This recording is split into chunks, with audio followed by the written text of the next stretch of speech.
Entra aí, Renato.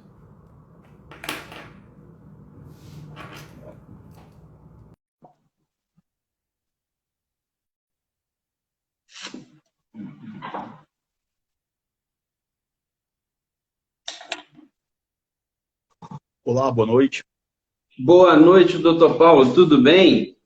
tudo tranquilo? Tá conseguindo me ouvir bem aí?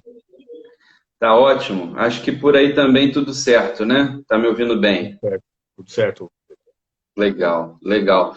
Vamos dar mais um minutinho aí, doutor, para ver o pessoal que vai chegando, né? É, é, Muito frio por a aí? notificação não aparece tão cedo. Oi? Muito frio por aí? Frio, frio. Hoje foi um dia bem complicado. E olha que a gente está acostumado aqui. Por aqui também tá fazendo frio, mas imagino que não seja tanto como aí. Não, não. Hoje, de manhã, estava bem complicado. É Tá vindo mesmo? geada, enfim, né? Ótimo. Agora está a 12 graus aqui, segundo o CIMEPAR. 12 graus? É, mas É deu uma bem melhorada, de manhã geladinho. estava pior. Legal, legal, legal. Perfeito. Bom, hoje a gente recebe o doutor Paulo Mariano, advogado do escritório. ah, Ou Demar Mariano. Desculpa, doutor? Ou Demar Mariano. Oldemar Mariano Advogados. Fica no Paraná, né, doutor? Sim, sim, a gente é um escritório que trabalha no Paraná, trabalha muito com agronegócio e direito societário, e acaba, por conta do direito societário, trabalhando muito com planejamento tributário, principalmente de imposto de renda, né? Ah, legal, legal, legal, É, legal. a gente utiliza muito estrutura de holding para tentar reduzir um pouco a carga tributária dos nossos clientes. Isso é um tema bem interessante até, né? A questão de trabalhar uma holding para reduzir carga tributária, incidência tributária, diminuir o peso, né? Um pouco. Doutor, fala um pouco aí de vocês, do escritório, um pouco mais da sua formação, para a gente começar esse bate-papo aí, por favor. Bom, o Demar Mariano é o nome do meu pai, né? Meu pai Legal. tem 50 anos de advocacia, trabalha trabalhando sempre com agronegócio e direito bancário. Eu sou advogado, fui formado aqui na Universidade Estadual de Ponta Grossa. Acabei morando em São Paulo alguns anos, trabalhando lá. Período que fiz uma especialização na Fundação Getúlio Vargas, né, em Direito Societário, e depois fiz um mestrado na Universidade Federal do Paraná. A minha atuação é basicamente muito ligada ao direito do agronegócio também, conflitos de sócios e planejamento sucessório, né?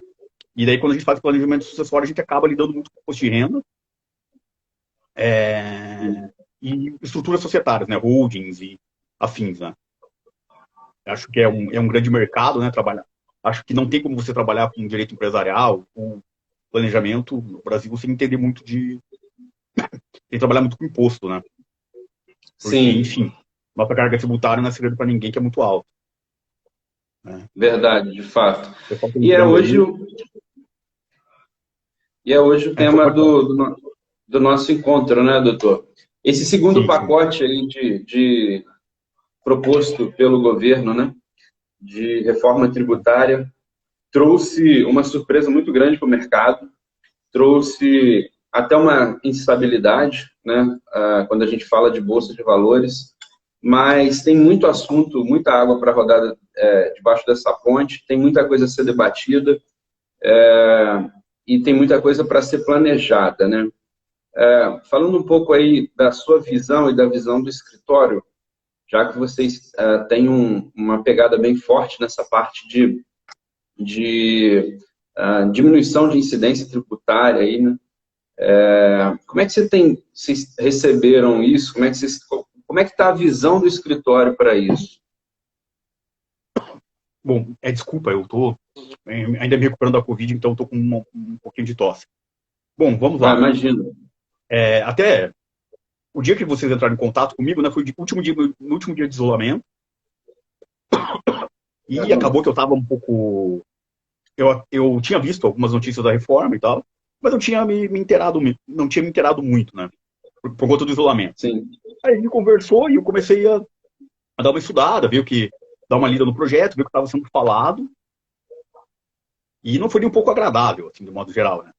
Eu até mandei um convite agora no meio da tarde para alguns amigos, falei, pô, vamos lá passar raiva um pouco, né? Porque o pacote,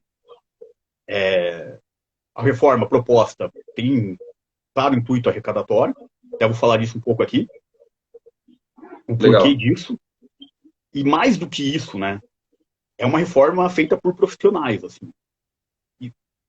Normalmente, quando a gente fala de planejamento tributário, a gente está usando falhas na lei, né? Para evitar a incidência do imposto da forma como o governo pretende que ele pretende ser. E aqui essas possibilidades são bastante reduzidas, né? Então isso causa bastante preocupação, de um modo geral. Basicamente, muita coisa foi falada sobre os principais tópicos, né? Eu vou tratar desses principais tópicos, logicamente, porque eu vou tratar desses principais tópicos, fazer algumas considerações, mas nas entrelinhas tem muita maldade inserida, sabe? Reduz bastante a possibilidade de planejamento. A questão do dividendo, que é a principal mudança sendo falada, ela foi muito bem feita. As portas estão praticamente todas fechadas, assim. Como sempre, quando se fala em reforma, a gente tem uma questão bem delicada que é de legalidade e constitucionalidade duvidosa, vários dispositivos ali, o que nos faz pensar que vai ter bastante conflito, bastante contencioso contra a Receita, né, contra o fisco, tanto você se defendendo de uma cobrança da Receita, quanto você ativamente tentando afastar a incidência sobre você. E, inclusive, a lei já prevê isso e coloca vários mecanismos para tentar se blindar. É por isso que eu digo que é uma forma feita por profissionais, né? Outro traço da reforma, assim, bem claro, é que tributa quem produz, ao contrário do que querem fazer parecer, e pune o investimento, né? E aí você está desincentivando a poupança, quer dizer, e dá uma reduzida na carga tributária do investimento, dá uma reduzida em alguns tópicos, dá uma simplificada, que é uma situação boa, né? Uma situação desejável, mas não precisa ser nenhum gênio para descobrir que tem muito mais gente produzindo do que investindo, né? A gente sabe que o brasileiro não tem essa tradição de poupança, né? A poupança de longo prazo, inclusive, é uma coisa assim que é sempre uma tentativa do governo ao longo do tempo. É sempre uma tentativa do governo ao longo do tempo. Desculpa. Incentivar, e isso acaba sendo reduzido agora, né? Ela faz um incentivo ao risco, né? Também foi uma coisa muito criticada pelo mercado, né? Mas, em linhas gerais, assim, e mostra uma intenção do governo de arrecadar mais, como sempre, e principalmente, de cercar as possibilidades de planejamento, né? Que isso, a questão das possibilidades de planejamento, também é uma situação assim, que é um pouco controversa, né? Porque, basicamente, quando a pessoa é mais rica, ela paga mais impostos, né? E por conta dela pagar mais impostos, ela tem mais condições e interesse de usar estruturas e procedimentos para pagar menos imposto. Isso faz com que ela acabe pagando menos. Quando você fecha essas portas, você acaba que a regra que se pretende aplicar para todo mundo seja aplicada para mais gente mesmo no efetivo. Mas, em linhas gerais, a proposta é ruim. E estudando, assim, eu até vi alguns efeitos, assim, que para advogados, especificamente, profissionais liberais, há uma reforma perversa. Isso é bastante delicado. Pelo menos a intenção anunciada da reforma foi desonerar a base, a base da pirâmide, né? E onerar um pouco mais o ápice da pirâmide, né? Ou seja, desonerar quem tem até determinado nível de renda e onerar a classe produtora, né? Um pouco mais. Mas se a gente for colocar no lápis, a desoneração prevista para a classe trabalhadora, ela não foi o suficiente para, por exemplo, ser alcançada por índices, qualquer índice que você faça a medição, né? E, por outro lado, a oneração no ápice da pirâmide, né, ou seja, de quem está produzindo, ficou bem alta, né? Inclusive com a taxação de dividendos, o que não necessariamente reflete só em investimentos, né, doutor? Mas também na própria empresa, é uma preocupação grande, né? E uma coisa que o senhor falou me chamou a atenção, que geralmente a gente vê aqui no Brasil algumas leis que são feitas num prazo longo e mesmo assim tem uma redação bem perfeita, o que acaba gerando problemas, né? Mais à frente, contencioso administrativo ou o próprio contencioso judicial. E essa lei, o senhor está falando que ela foi bem feita, né? Ela foi bem feita para fechar as portas mesmo de eventual planejamento tributário e etc. Sim. Que a gente precisa entender, esse projeto, se aprovado, vai ser aprovado daqui para o final do ano e vai ser aprovado às pressas. Mas isso não significa que o projeto foi mal feito. Ele vem sendo gestado há muito tempo. A discussão dele com a sociedade que se dá no Congresso que vai ser atabalhoado. Toda vez que você faz um projeto todo projeto vai ter lacunas, né, que vão ser decididas mediante um ato normativo do Executivo depois, e, logicamente, se o intuito é arrecadar, esse ato normativo vai ser pesado depois de que a reforma terminar de tramitar. O governo deixa essa brecha, né, é uma forma de oportunismo do governo, né, de deixar essas brechas para dizer assim, bom, se o Congresso aliviar, a gente pesa a mão ali na frente. Entendeu? Entendi. Então é uma situação bem delicada, né? O fisco nunca perde, né? É isso. Não joga para perder, né?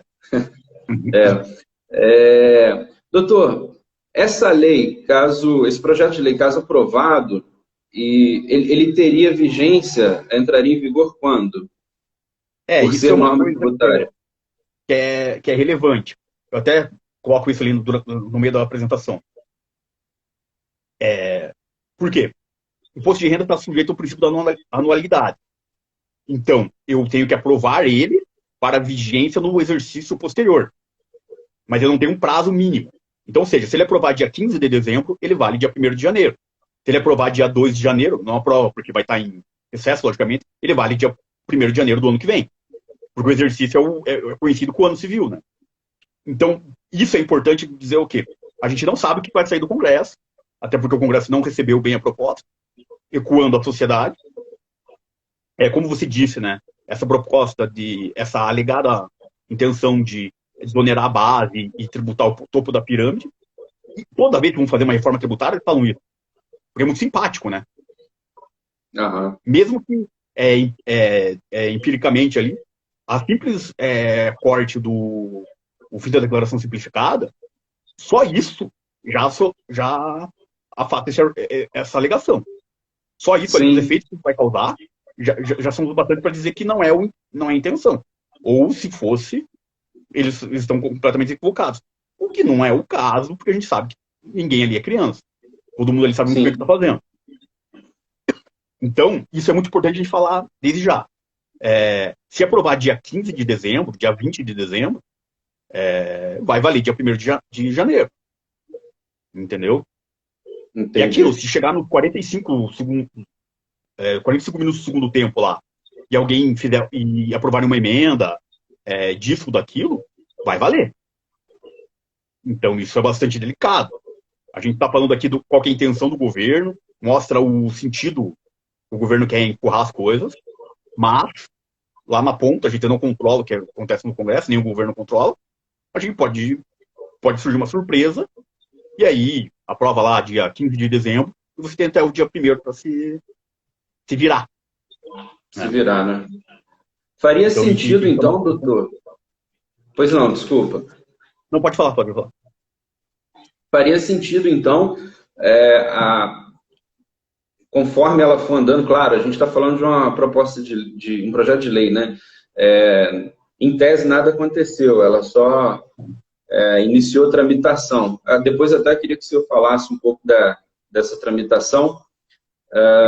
Ainda tem congresso inteiro para ser enfrentado. Se tiver alguma alteração, volta para casa, para a Câmara, né? Que seria o caso, a casa original, né? Original não no sentido de proposição, né? Mas no sentido de primeiro debate. Faria sentido, então, a gente visualizando que a coisa está caminhando para se consolidar da forma que foi proposta ou de uma forma muito parecida à que foi proposta, faria sentido a gente antecipar aí, de repente, alguma distribuição de dividendos, por exemplo, clientes nossos ou seus que tenham empresas familiares e etc., que vão distribuir dividendos, tem uma previsão de distribuição de dividendos, faria sentido distribuir dividendos esse ano, conforme o andar da carruagem, e isso seria válido, ou seja, seria impossível taxar após a aprovação do projeto? Bom, isso é uma situação que a gente tem que entender aí de forma bastante clara. Primeiro, você falou da questão da tramitação. Um projeto do Executivo, ele sempre tramita, primeiro na Câmara e depois no Senado. Perfeito. E, pelo que a gente sabe, pelo histórico das medidas provisórias, e aqui a gente tem que pensar na questão da medida provisória no seguinte sentido. A medida provisória também tem o prazo de 6 meses para ser aprovada, que é o prazo que o governo pretende aprovar aqui. Então, dá para a gente usar a lógica da medida provisória para dizer como que é o trâmite aqui. Certa vez, o líder do governo no Congresso, na gestão passada, dizia que na tramitação de uma MP, a Câmara bate a carteira do governo e o Senado bate o carimbo. Porque o que acontece? Normalmente a Câmara manda pro Senado com prazo bastante curto. Um prazo bem curto de discussão. Isso tem um efeito bem claro, que é o quê? Se sair muito bagunçado ou aprovarem uma emenda na Câmara nos 45 minutos do tempo lá, ele vai para o Senado e a chance de passar daquele jeito é muito grande. Porque daí, chega lá na frente, aquele negócio, o feito é melhor do que perfeito, o projeto está ruim, mas ou é isso ou a gente só prova para o ano que vem. Toca. O governo entra em campo e aciona o trator e passa por cima e vai aprovar o que tiver na vez. Dito isso, a gente vai falar da questão dos dividendos. Vamos lá. A proposta do governo é o dividendo que hoje é isento, eu vou tributar ele em 20%. Em contrapartida, o imposto de renda de pessoa jurídica, que é de 15%, baixa já em 2022 para 12,5% e em 2023 para 10%. Mas a gente tem aquele adicional de 10% acima de 20 mil, que continua exatamente igual. Ou seja, doutor, ele aumenta 20 na distribuição de dividendos e reduz 5 na PJ, é isso? Realmente não faz muito sentido, né? Não faz muito sentido. Qual que é o efeito esperado disso? Que as pessoas coloquem dentro que as empresas se mantenham mais capitalizadas. Entendi. Porque fica mais caro distribuir lucro.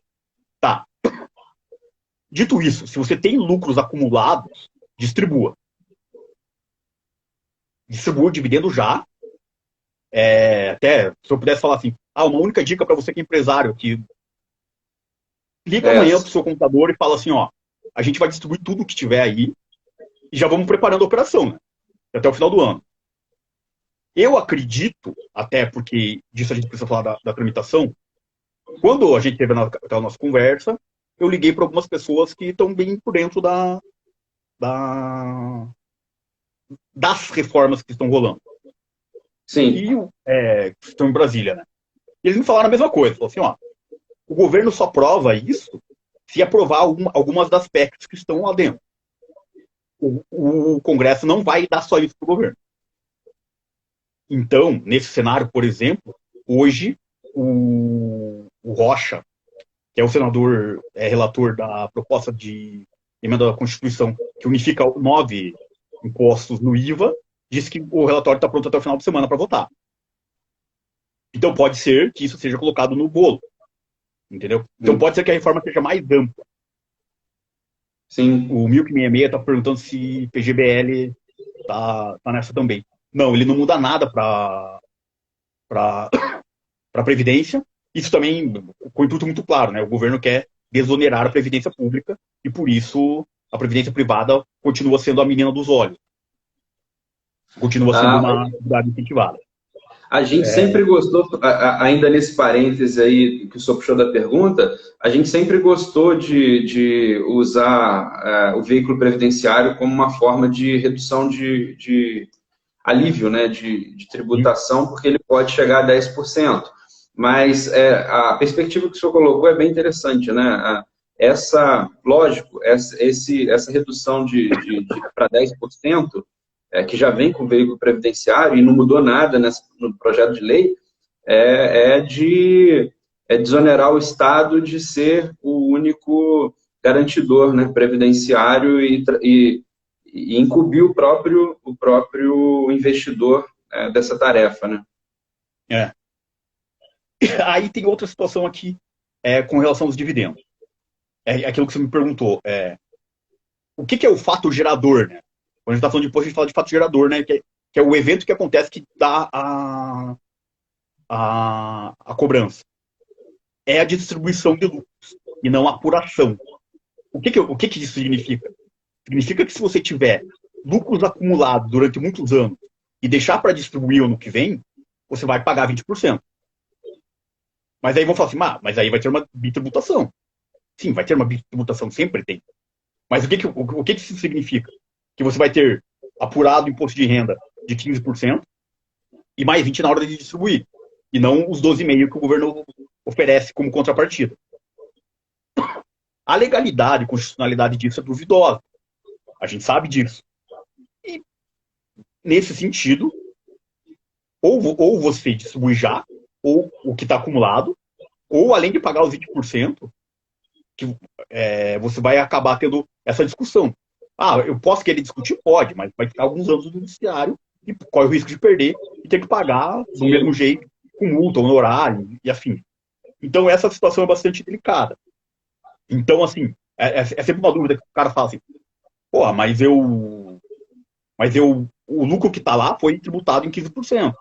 Daí, na hora de distribuir, eu vou ter que pagar de volta? Sim, você vai pagar de volta, porque o fato gerador é a distribuição. Entendeu? Perfeito. E a distribuição vai acontecer lá no momento correto. Então, lucro distribui já. O estoque do lucro, ele não é o fato gerador. O fato gerador é a distribuição de dividendos. Até porque quem paga o imposto sobre o dividendo é quem recebe. Então, em tese, quem está recebendo não tinha aquele dinheiro, não tinha estoque. Sim. Então, isso é duvidoso. Não tem como negar que o Supremo Tribunal Federal, que, em última análise, é quem decide esse tipo de questão, tem uma abordagem bastante arrecadatória. É a forma deles contribuindo com a responsabilidade fiscal. Então, isso é bastante delicado. Mas é duvidoso. E como eu disse, trabalho com agronegócio bastante, quando a gente fala de discussão, a gente tem que lembrar, por exemplo, o que aconteceu no Fundo Rural. O Supremo formou maioria para dizer que era inconstitucional. Todo mundo entrou com liminar, depósito, foram fazendo um monte de ações. Todo mundo deixou de pagar por conta disso. O Supremo, depois de ter maioria formada, o ministro mudou o voto e deixou de ser inconstitucional. E o Fundo Rural voltou a ser cobrado. Todo mundo que tinha tomado uma atitude baseada na maioria formada no Supremo. Todos os juízes do Brasil estavam dando a liminar, porque o Supremo tinha formado a maioria. A maioria se dissolveu e todo mundo teve que pagar com multa. Insegurança jurídica danada, né? Então, assim, discutir com o fisco é sempre um risco. É sempre um risco. Até, no fundo rural, o contribuinte tinha ganho e perdeu. O jogo estava lá. Ganhou e não levou, né? O jogo estava lá 6-5 aos 47 do segundo tempo. Não tinha como o cara fazer outro gol. Eles anularam 2 gols do primeiro tempo. E pronto. Foi isso. Então, assim, são coisas que é o risco da insegurança jurídica contra o fisco. Então, isso é bastante delicado. Então, assim, para quem é empresário, tem estoque, distribui. Outra coisa também, já que a gente está falando desse tópico, muita gente tem pensado em estratégias, né? Do tipo, capitaliza o estoque, depois faz uma redução de capital, enfim. Paga juros sobre o capital próprio, que acabou também, né? Um incentivo fiscal.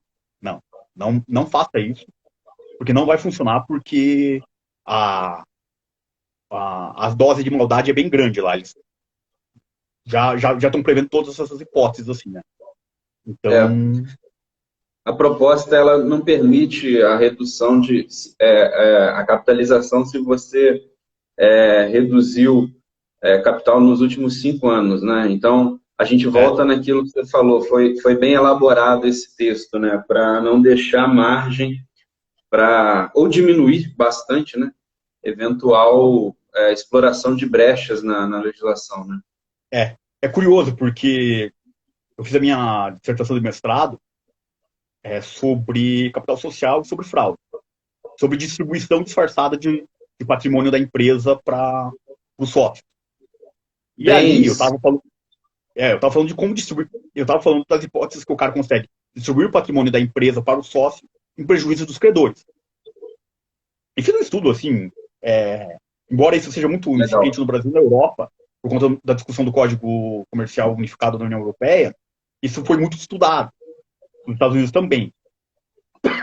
E, assim, as hipóteses que eu vi lá de como distribuir patrimônio para o sócio, distribuição disfarçada, que chama, né? Uhum. Nenhuma vai funcionar aqui. Entendeu? Então, nesse ponto, a dose de maldade foi muito grande. Assim. Eles são profissionais mesmo. Porque daí, lá você estava falando assim, eu tiro o dinheiro da sociedade para o sócio em prejuízo do credor, né? Da sociedade. Mas, basicamente, é a mesma coisa, né? Aí eu tiro, no lugar de tirar como dividendo, eu tiro de outra forma para não pagar imposto sobre dividendo. Mas ele barra aqui. Todas as hipóteses que eu pensei, assim, são barradas, né? Sim. Porque daí, no caso, essas hipóteses disfarçadas, como lá o cara estava fazendo para fraudar credor, se você trouxer para esse momento que a gente está vivendo agora, se ele não prejudicasse o interesse dos credores, não, seria uma opção de planejamento tributário válida. Legal. Mas essas distribuições disfarçadas eu não consegui vislumbrar nenhuma assim que não tivesse contemplada no texto da lei. Você tem um exemplo aí de distribuição disfarçada de lucro? De dividendo? Esta primeira é a de... Essa primeira, que a gente falou que é você reduzir o capital social. Sim. Você reduz o capital social e transfere o recurso para o sócio. Não vai ser possível. Aí outras coisas, assim, que é a mais clássica de todas, é capitalizar despesa na sociedade. Sim. Capitalizar despesa não, desculpa. É transferir despesa pessoal para a sociedade. Despesa pessoal, né? Pode ser que... não dá para dizer que isso é uma forma de planejamento, é uma fraude, mas é uma fraude que é difícil de pegar. Entendi. Então, entendi. Mas assim, né? Da minha experiência, não é o tipo de coisa que seria discutido na lei, né? Depois a Receita vem para o ato normativo e diz que isso é equiparado à operação pronto, e bota um ponto final. Aí você vai discutir juízo, mas... Enfim.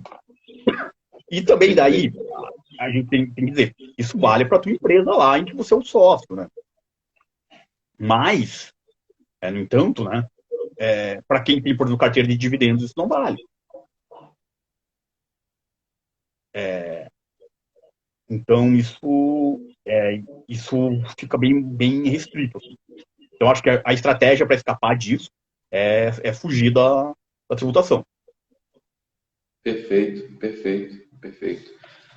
Doutor, Doutor, pode falar. A gente encontra aí uma forma eficaz, tem sido eficaz até então, com relação a um alívio tributário, aí, né? A constituição de holdings, né? Para fins Sim. sucessórios e etc. Quando você tem aí uma holding que abrange mais de uma empresa, como é que ficou aí essa questão nesse projeto, né? E aí uma começa a distribuir o dividendo e faz aquele efeito cascata. Quando você tem uma cadeia de holding, uma cadeia de várias empresas, né? Você vai pagar só na primeira distribuição.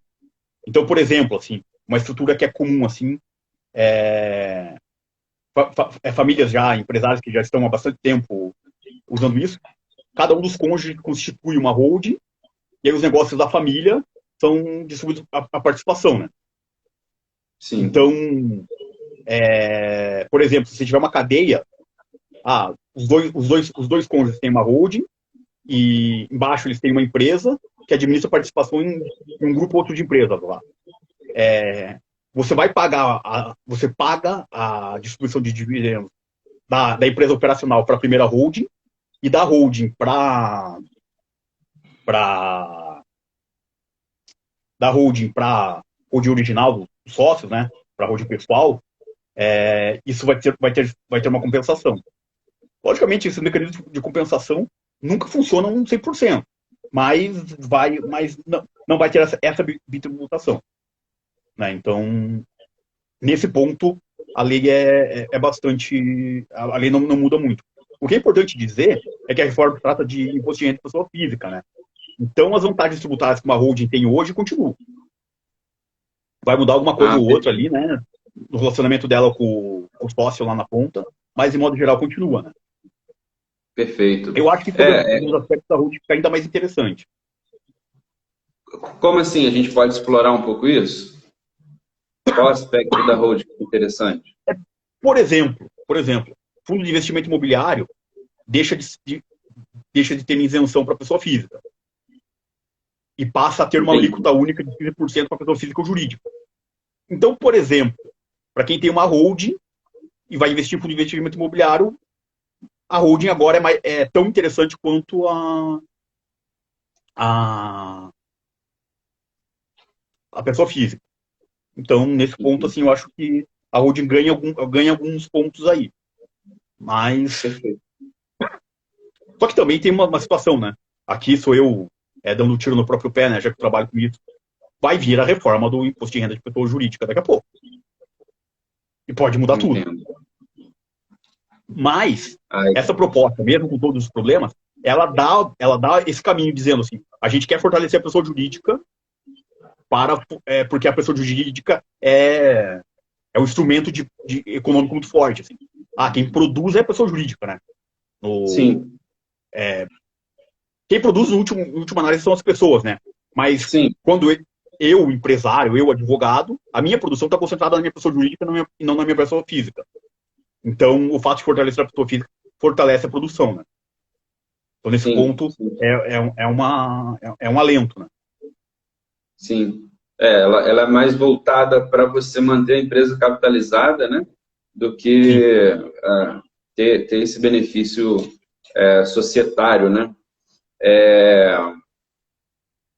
Eu andei pesquisando alguns artigos, doutor, sobre o aumento da carga, né, num todo, após a aprovação dessa proposta. Lembrando, assim, para quem nos ouve e nos vê, que ainda é um projeto de lei, né? Ainda tem muita coisa para acontecer, pode seguir como está, o que é bem difícil, ou pode, porque a gente já vê aí alguns líderes falando na própria diminuição de Das alíquotas, né? 20% sobre dividendos, né, para 15%, né?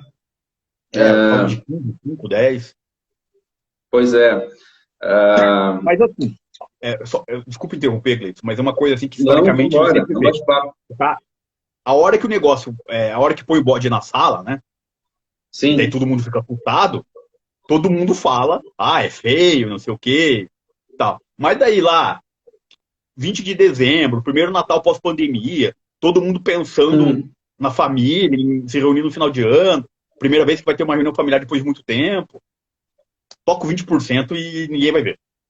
E vamos embora, né?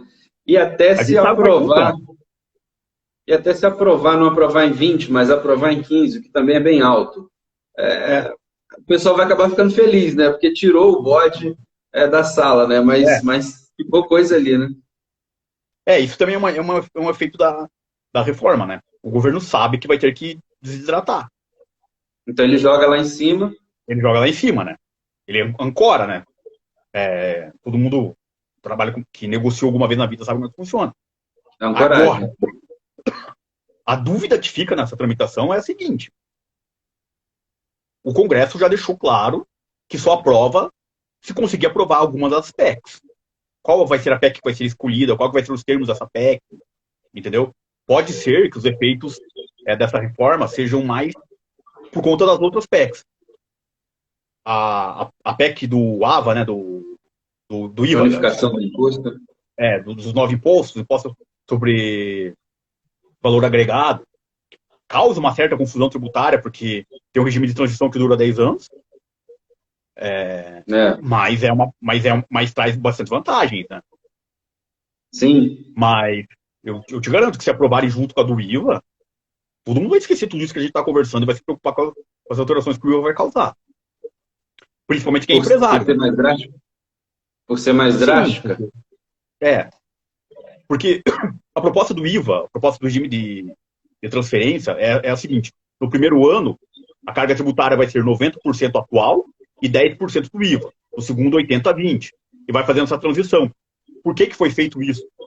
Porque os estados, a bagunça tributária que é o Brasil, os estados não conseguiam determinar se a troca do ICMS pelo IVA ia quebrar os estados ou não. Então eles fazem um regime tributário parcial para permitir que os estados consigam se planejar. Por isso a transição. Então, porque essa possibilidade dos estados planejarem que garante que os governadores apoiem a medida, né? Porque senão o governador chega nos deputados ligados a ele e fala assim, não tem condição de aprovar isso. Sem ICMS a gente não vive. Sim, sim. Isso é uma coisa que... só desculpa, assim. Isso é uma coisa que é bem importante de ressaltar, né? Eu vejo muita gente discutindo assim, a reforma tributária é arrecadatória, o intuito final dela estão disfarçando o intuito arrecadatório. Assim, a gente tem uma questão de orçamento público, trazida pela Constituição Federal de 88. Basicamente, o orçamento público é uma autorização legal para executar uma despesa. Então, assim, o governo elabora uma proposta orçamentária, manda para o Congresso aprova, e aquela proposta orçamentária diz como que o governo está autorizado a gastar o dinheiro. Tem uma questão chamada princípio do equilíbrio, que diz que eu tenho que gastar todo o dinheiro que eu arrecado. Eles dão outra floreada lá, mas ele diga isso. Então o orçamento diz, eu vou arrecadar tanto, eu vou gastar esse tanto dessa forma. A proposta orçamentária que está em trâmite agora, a primeira versão dela, 93,7% das despesas eram obrigatórias. O governo tinha que fazer. São despesas que o governo não consegue reduzir. Então, por conta do princípio do equilíbrio, eu só consigo reduzir a arrecadação, eu só posso brigar pela redução da arrecadação se eu reduzir minha despesa. Se 93%, 94% é obrigatória, eu nunca vou brigar para reduzir a despesa. Eu sempre vou querer mais. E por que o governo vai sempre querer mais? Porque é a única forma dele implantar seus programas. O que é despesa obrigatória? É investimento em saúde, educação, salários e aposentadoria. Isso o governo não consegue mexer. Entendeu? Então, para o governo fazer uma estrada, precisa aumentar a arrecadação. Para o governo fazer um projeto, apoiar ele tem que aumentar a arrecadação. Então, toda a reforma tributária vai ser para arrecadar mais. As reformas as grandes reformas que o Brasil precisa, inclusive a tributária, a previdenciária agora, ela não consegue reduzir as despesas obrigatórias. Ela simplesmente quer frear o aumento, reduzir a velocidade do aumento. E daí a gente teve a reforma previdenciária agora, que projetou uma economia para 10 anos, na casa do trilhão, né? A famosa economia do trilhão, e daí os gastos extraordinários da pandemia comeu tudo. Então a gente está exatamente no mesmo ponto que a gente estava atrás da reforma tributária, da reforma previdenciária. Então, assim, só reduz o gasto público se você mexer nessas coisas. E essas coisas são, perdão do trocadilho, imexíveis. Imexíveis. Realmente, então, assim, toda vez que o governo falar que vai fazer uma reforma tributária, nem vá atrás de saber se ela é arrecadatória ou não. Ela é. Enquanto a gente estiver falando disso, ela é. Agora a gente está falando de reforma administrativa, para conseguir aprovar, a principal premissa dela é que só vale para o funcionário que entrar a partir de agora. Então, assim, o que eu estou falando? Eu estou falando que daqui a 30 anos a bomba vai ser menor. Ou seja, bem para o futuro. Então, a reforma tributária é sempre arrecadatória. E é isso que a gente tem que começar a entender. O que eu dizia era o seguinte, eu vi alguns textos jurídicos falando de que esse projeto ele coloca a carga tributária brasileira num nível que chega a se comparar com o fisco, né? E parece que tem uma decisão do STF e que ele, apesar de, como o senhor falou, né? É óbvio que o STF vai jogar sempre a favor, sempre que ele puder, a favor do fisco, né? Que até porque, se não fizer, não tem dinheiro para todo mundo. O senhor também vê dessa forma, como sendo talvez, confiscatório? Essa questão é bastante delicada, assim, né? Porque a tributação é realmente muito alta.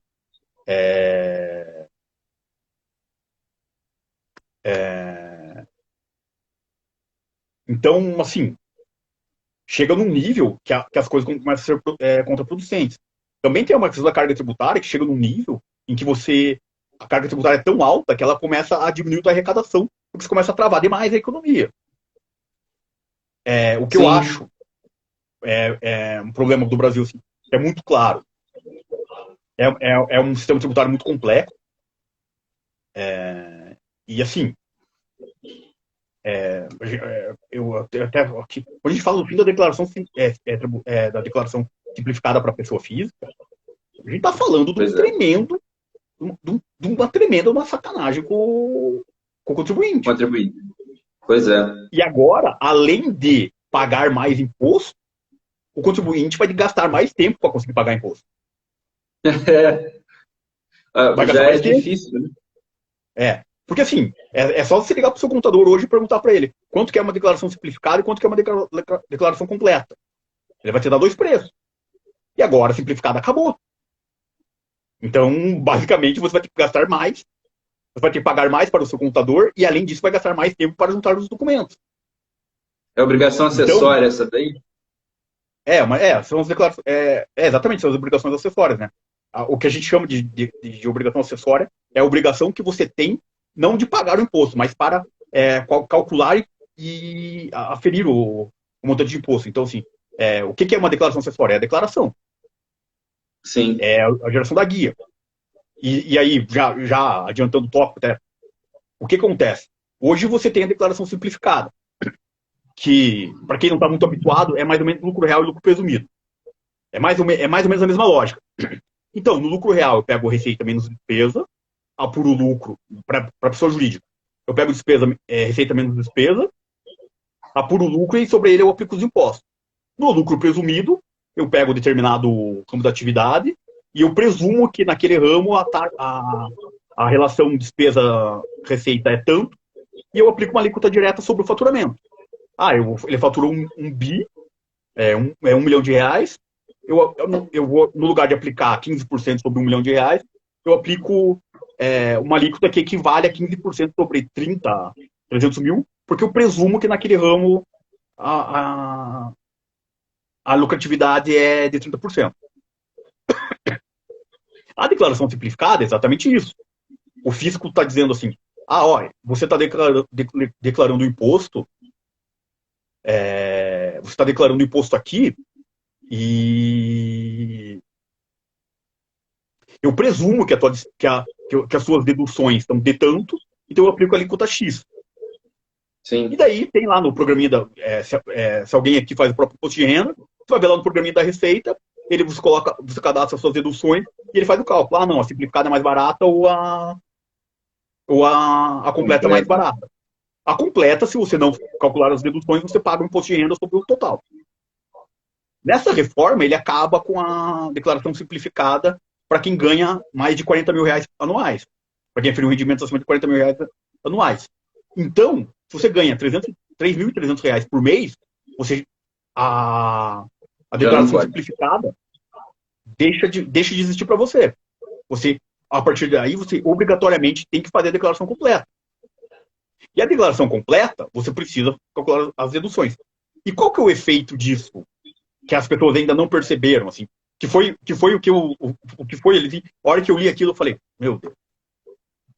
Você pega um advogado, por exemplo, fala assim, quanto que você declara? Ele fala assim, eu não declaro nada. Ele tem planejamento tributário de advogado. Mas como que você não declara nada? Ele vai dizer assim, meus clientes são pessoa física, ou lucro presumido, ou empresa simples, e ele não deduz o meu pagamento no imposto de renda dele. Então ele não quer nota fiscal. Se ele não quer nota fiscal, eu não emito e beleza. Isso funciona para médico, funciona para o contador, para todo profissional liberal. Agora que acaba a declaração simplificada, despesa com honorários de advogados não é dedutivo. Mas, por exemplo, médico, ele passa despesa de saúde é dedutivo. Então o que acontece? Sim. Todo mundo vai precisar do recibo do médico. Todo mundo vai precisar do plano de saúde. Então o médico vai ter que declarar 100% de sua renda. Entendeu? Então quando ele acaba com a declaração simplificada, não é sobre o contribuinte que ele está fazendo. Ele tem um efeito da mudança de atitude do contribuinte, que passa a ter necessidade de despesa para as outras empresas. Sim. Então, nesse ponto, é uma forma de cobrir a sonegação de imposto. Entendeu? Então, assim, médico, eu já garanto, médico, dentista, fisioterapeuta, agora acabou a sonegação para vocês. Porque o seu cliente vai querer nota fiscal. E aí? E não tem jeito. A gente sabe que não tem almoço grátis. O que vai fazer? O cara vai passar a cobrar mais. Não tem. Ele vai voltar, né? Ele vai voltar pro cliente, né? Exatamente. Não tem... Como que eu posso falar? Não existe almoço grátis, né? E além disso, né, que eu já falei anteriormente, é a questão que... O que é uma declaração simplificada? Você pega todas as suas receitas tributáveis, declara e ele apura o teu imposto com base naquilo. A declaração completa, você coloca todas as suas receitas e mais as despesas para fazer a apuração, né? Mais as despesas dedutíveis. O que eu acho, as pessoas têm que entender aí? O que vai mudar? Exige uma organização maior do contribuinte. Eu, por exemplo, já aconteceu comigo, assim, liga pro médico, pedir o recibo para conseguir fazer a dedução, não sei o que e tal. Aí pega o recibo do exercício anterior. Porque eu vou declarar lá em março, fazer minha declaração de imposto de renda, lá em março, eu não vou lembrar se eu fui no médico em janeiro ou dezembro do ano anterior. Eu nem vou lembrar qual médico que eu fui, entendeu? Principalmente para quem tem mais idade, enfim, que costuma usar mais tipo de serviço, aumenta o custo de organização, porque você vai ter que, não tem jeito, você passa a ter essa necessidade de juntar documento. Aumenta o custo administrativo do médico, porque vai chegar em março, vai ter um monte de gente ligando, um monte de gente que perdeu documento, um monte de gente que não pediu na época e quer agora, um monte de gente pedindo nota retroativa. Caramba. Daí pro contador, vai aumentar o custo também, porque no período que ele está fazendo a declaração de imposto de renda, agora vai de um monte de gente, os clientes deles que são médicos vão precisar de uma emissão de um monte de nota retroativa. Assim, isso ninguém está falando ainda, né? Porque tá todo mundo pensando no aumento da carga tributária, em como que muda as declarações. Mas esse fim da declaração simplificada causa um transtorno muito grande para todo mundo. Isso era um ponto realmente que a gente não observava do lado de cá, né? E o foco básico ali seria essa questão de taxação de lucros e dividendos, né? Fim do juros sobre capital próprio, mas o fim da simplificada realmente vai exigir um custo organizacional bem superior ao que a gente enfrenta, né? E aí beneficia a parte de acabar com, ou tentar eliminar um pouco da sonegação, mas acaba gerando um custo muito maior, né? Além de dificultar a sonegação é do profissional, né? Que deixa de emitir recibo porque o cliente dele não se interessa por isso. Sim. Mas, por exemplo, o funcionário público que tem profissional público, por exemplo, que tem desconto em folha, e com a integração de dados hoje, o que é a declaração de imposto de renda dele? Pré-preenchida, ok, envia. Agora não. Entendeu? Agora ele vai ter que juntar um monte de documento, um monte de papel. Isso tudo gera custo. Eu não conversei com o contador sobre isso, assim, mas acho que agora, se tiver um contador aí, ele já tá pensando assim, vai ser o inferno. O inferno que já existia vai ser maior. E aí, como é muito complicado, as pessoas também não sabem o que é. Então vai ter o cara lá, tipo, a despesa nem é dedutível, ele vai sair atrás daquele recibo. Vai perder o tempo dele atrás daquele recibo, vai perder o tempo do profissional da empresa, aquele recibo, e no final não vai nem aproveitar a dedução. Porque a lei é muito complicada. Então isso é bastante delicado. Bom, doutor, como recomendação profissional de um projeto de lei que vai tramitar aí, né, e que provavelmente vai fazer uma taxação bem forte em dividendos e lucros, qual seria, assim, então, o seu aconselhamento mais veemente aí? Bom, basicamente tiver lucro acumulado, distribui. Agora, já esse ano, né? Já distribui esse ano. Não deixa para distribuir o lucro ano que vem, né? Logicamente. O lucro desse ano aqui, tradicionalmente, você distribui ano que vem, antecipa o que você puder. E, basicamente, a estratégia fundamental é essa. Porque vai ser difícil escapar depois. Se você deixar para depois, não tem outra saída. As portas estão bem fechadas, assim. E daí, essa questão de internalizar a despesa, não está clara ainda como é que vai funcionar. Mas, assim, não é uma... Isso é um problema, assim.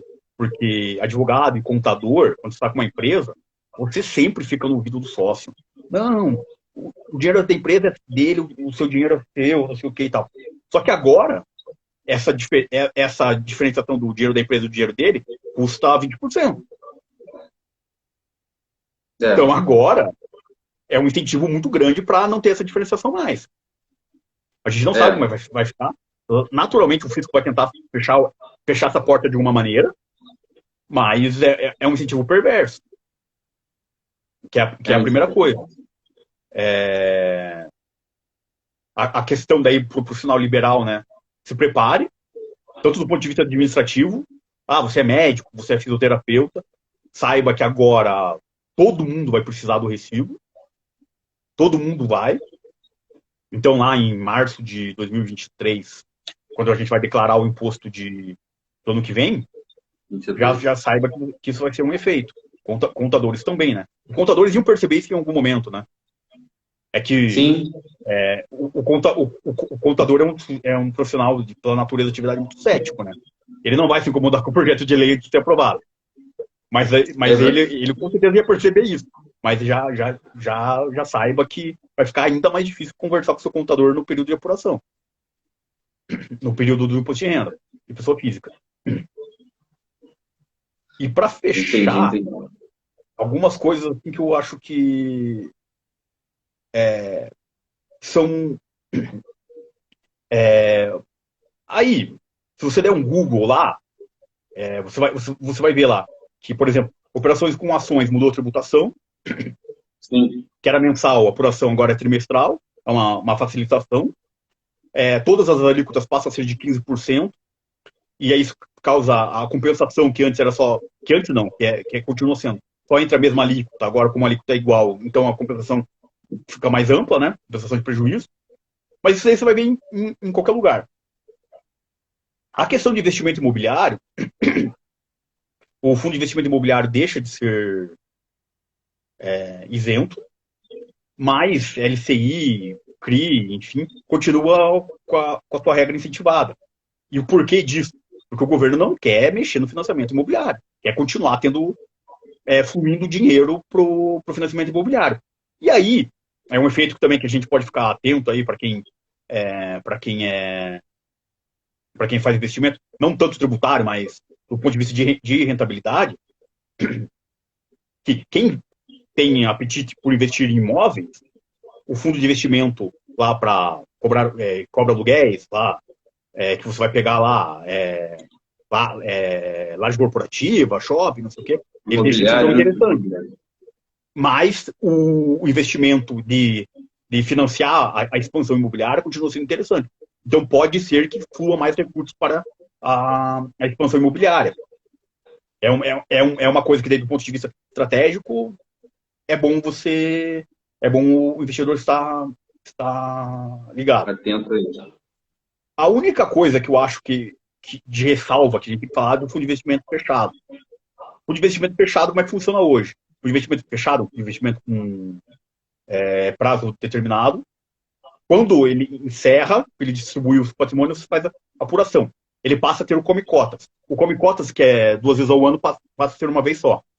Então, o fundo de investimento fechado tem come-cotas. E o come-cotas lá em novembro, que é o ordinário, além disso, ele vai ter um come-cotas anterior, que é sobre o estoque. Então, o estoque de lucro vai ser tributado já. Isso é discutível do ponto de vista legal, constitucional e tal. Então, o governo criou uma possibilidade de adiantar, né? Já previ isso, o adiantamento do come-cotas com desconto para em janeiro, e daí, quando você paga com desconto, você acaba abrindo mão de discutir. Essa é uma das estratégias para... Eu tomo lá da cá, né? Eu te dou um desconto, mas você não contesta nada. Então, essa é muito. Logicamente, quando aprovar, e daí tem a questão da tramitação também, né? Às vezes surge um viciozinho ali, pode gerar algum contencioso, né? Mas hoje, assim, a gente diz assim, o pacote de maldades foi bem pensado. A questão de investimento de renda fixa, né? Que a gente fala que a gente vê bastante piada aí, que, por exemplo, um apetite ao risco, além de reduzir a tributação de day trade, ele acaba com a progressividade, né? Da alíquota. Então, a alíquota aqui é diminuindo dos investimentos ao longo do tempo, lá de 22,5 para 15, agora é 15 direto.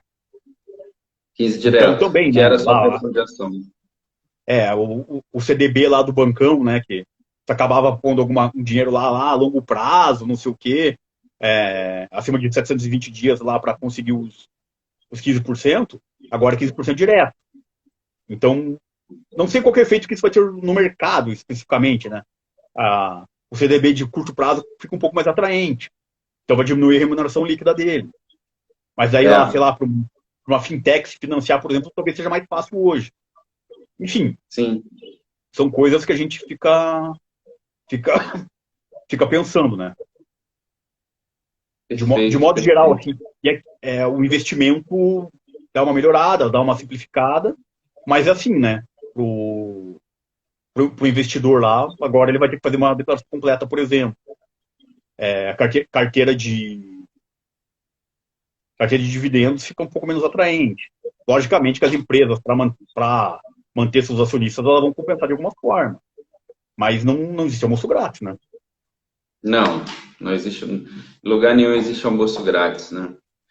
É, Doutor, só queria fazer mais alguma consideração. A gente já está chegando nos momentos finais. é. Não, eu acredito que seja isso, assim. Eu acho que a questão do dividendo, independente da taxação, me parece ser o principal ponto da reforma, não só de efeitos, mas de intenção do governo. Então, acho que Sim, a questão do dividendo vai acabar passando de forma ou de outra. Então, fiquem atentos a essa, independente da alíquota, né?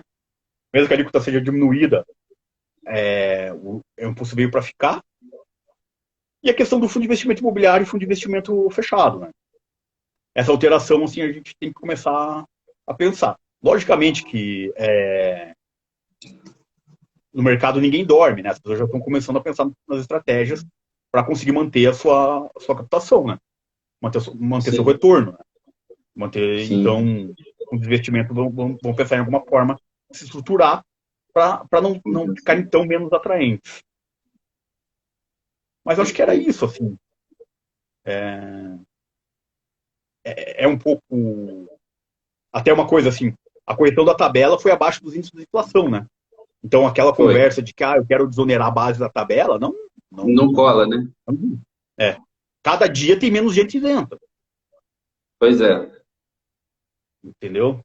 Então, eu acho que isso fica delicado, né? Então, de plano, a questão do dividendo, ou a questão do investimento imobiliário que muda, e quando muda, eu acho que vai incentivar ainda mais o fluxo de dinheiro para a expansão imobiliária. É um efeito assim bastante previsível, né? E, de modo geral, a questão de curto prazo que fica mais interessante, né? Também, assim, acho que, por exemplo, mata a poupança, né? Mais um pouco, né? Sim, Porque daí agora, por exemplo, um dinheiro de curto prazo que eu vou usar daqui a pouco ali e tal. Ah, não, eu não vou entrar no CDB porque, enfim, agora já muda de figura, né? agora, agora de o 22,5 virou 15. Então, pode ser que produtos financeiros fiquem mais acessíveis. Perfeito, perfeito. Bom, a gente recebeu aqui, quero agradecer a todos os ouvintes, os presentes. A gente recebeu o doutor Paulo Henrique Mariano, do escritório Oldemar Mariano, advogados, Paraná, né, doutor? Paraná, Ponta Grossa. Ponta A gente Grossa, atua também forte no Brasil e no Sudeste um pouco. legal, legal. Falando um pouco sobre esse pacote de maldades, né? Sobre o pacote 2 da reforma tributária aí, os impactos no investimento, impactos para quem é sócio, para quem tem a empresa e etc. Doutor, quero agradecer demais em nome do time da Investop por essa live. Foi bem instrutiva, né? A gente só tem a agradecer e a gente está à disposição para o que o senhor precisar. Não, obrigado pelo convite, assim, muito agradável falar disso, né? Também é aquela coisa, né? Quando a gente vai preparar a fala, a gente acaba se obrigando a refletir sobre o que está lendo, né? Sobre o que está vendo. Sim, Embora não tenha sido muito confortável as coisas que eu vi, né? E as coisas que eu vim falar para vocês, é sempre uma oportunidade muito, muito boa, né? sim, E sim. também ficou à disposição aí, até eu já tinha comentado a respeito da holding, né? Se quiser falar de planejamento sucessório, planejamento tributário, até a questão da holding, assim, ela tem outras finalidades além do planejamento tributário, né? Até, inclusive, esses dias tive uma situação com agente autônomo outro escritório da XP, né? A gente tinha montado Ah, uma é? holding e aí a herdeira foi lá e o cara achou muito estranho, né? Porque não tinha ganho tributário mesmo. O ganho tributário, a despesa administrativa da holding comia tudo, né? Aí ele ficou muito desconfiado e ficou pressionando ela, e ela não sabia explicar, e daí e acabou criando uma certa desconfiança, né? Eu falei, não, espera, deixa que eu converso com ele. Eu liguei para ele, expliquei assim, outras situações ali, no caso dela, no caso em específico, eram questões de familiares de saúde, né? Até para isso a holding serve, né? Então, assim, a estrutura societária, até um amigo meu que trabalha com isso também sempre diz assim, as famílias mais ricas do Brasil e do mundo utilizam estruturas societárias para fazer seu planejamento sucessório tributário. Sem dúvida, sem Esses dúvida. caras estão fazendo é porque tem algum fundamento. A gente está vendo agora uma questão do o governo, enfim, depois de ter falado dessa proposta de forma administrativa, elogiar o governo seria triste. Mas a questão da simplificação, a simplificação dos atos societários, ele tem atuado bastante forte. Isso acaba reduzindo um pouco o custo administrativo, né? Acaba tornando as estruturas societárias um pouco mais interessantes. Então, acho que isso é muito interessante, assim. E, com certeza, sim, o planejamento tributário e sucessório, eu acho que o planejamento sucessório tributário é onde o ganho econômico é muito maior, né? Porque a pancada no inventário é muito grande. Mas... isso é sempre uma preocupação, né? O planejamento sucessório. E a gente acaba tendo uma situação que eu acho que é muito importante ressaltar, que é a preparação do herdeiro, né? Porque quando a gente está falando assim, muitas vezes o herdeiro, não só o custo do inventário é muito grande, como o custo emocional é um momento difícil. Alto, e a pessoa acaba empurrando com a barriga e aumentando ainda mais o custo econômico, né, financeiro. Então, obrigado pelo convite, assim, é um prazer ter essa oportunidade de falar. O estudo para preparar tudo foi muito interessante também. Acho que principalmente essa questão do fim da declaração simplificada, falei, meu Deus, esse efeito por si só causa efeito na sociedade muito grande. E a gente, é sempre um prazer, sempre que quiserem convidar, a gente está disponível aí. Não tenha dúvida que não vai faltar oportunidade para a gente bater esse papo. Acho que tem muita coisa para a gente conversar, principalmente porque eu acredito que o tipo de clientela, tanto aqui do escritório quanto do seu escritório aí, são muito próximas, né? Falam a mesma língua, têm as mesmas dúvidas.